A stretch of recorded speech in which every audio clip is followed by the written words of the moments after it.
You've been told that socialism is a foreign virus, a Cold War import designed to destroy everything that makes this country special. Politicians and talking heads repeat it like a mantra, that the US has always been a strictly capitalist cornfield where progressive ideas are inherently un-American. But if you feel like you're working longer hours for less pay, if you're frustrated by a system that treats you like a disposable cog in someone else's profit machine, then you deserve to know the truth. If you like this, please like and subscribe to my YouTube channel. Socialism isn't a threat to the American tradition. It is an American tradition that has been systematically erased from our collective memory. Long before the first factory was built on this soil, North America was already home to advanced societies that thrived on what historians now call indigenous socialism. The Haudenosaunee, also known as the Iroquois, didn't view land as something to be extracted and sold for individual gain. They organized multi-clan democratic federations based on collective ownership and environmental stewardship.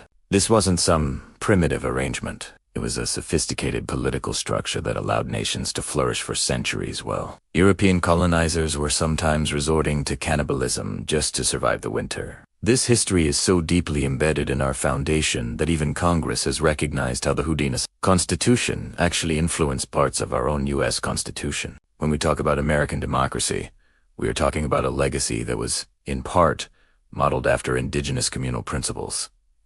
This isn't just about the ancient past, though. In the early 1800s, long before the Soviet Union or the Cold War, the United States became the world's primary laboratory for utopian socialism. Thinkers like Robert Owen and Charles Fourier looked at the early Industrial Revolution and saw the same thing many of us see today, a system that produced massive wealth for a few while creating new forms of poverty and powerlessness for everyone else. They decided to build something better right here in our backyard. Communities like New Harmony in Indiana and Brook Farm in Massachusetts were established as islands of cooperation. These utopian dreamers weren't trying to overthrow the government. They were trying to prove that humans could work together on principles of equality and communality. They wanted production to be planned rationally by those who actually made useful things, the scientists, the engineers, and the workers rather than the idle aristocrats of the banking and landowning class.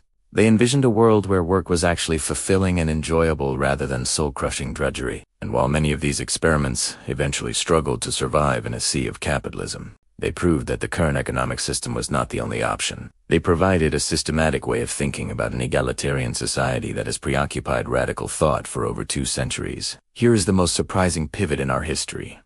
The godfather of socialism himself, Karl Marx, wasn't just sitting in a library in London dreaming of a European revolution. Later in his life, Marx was actively studying Native American politics and drawing direct inspiration from their communal structures as he refined his own ideas on communism. The very theories that are now labeled foreign were actually being shaped by observations of American indigenous life. This reveals that the struggle for a more just society isn't a virus from abroad. It's a domestic response to the way capitalism has always operated right here. If you enjoy having a weekend, or if you think it's good that children aren't currently laboring in coal mines, you have early American socialists to thank for that. In the late 19th and early 20th centuries, the socialist and labor movements were massive, organized, and effective. They staged strikes, demanded the 8-hour workday, and forced the ruling class to make concessions that we now take for granted. When the Haymarket Massacre happened in 1886, it was American workers fighting for your right to not be clocked into a 6-hour work week. These victories,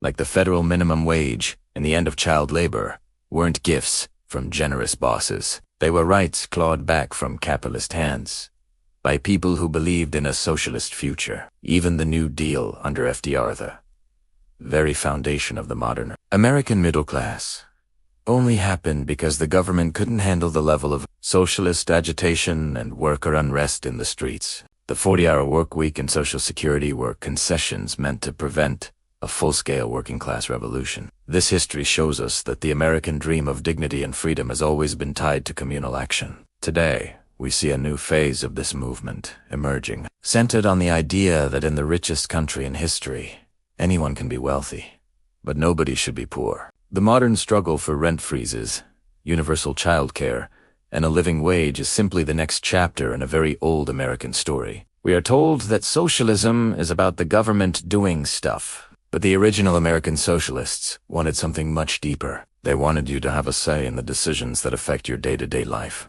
They wanted to replace a system of domination and coercion with one where human dignity is the baseline for everyone. By reclaiming these indigenous and utopian roots, we aren't looking for something foreign.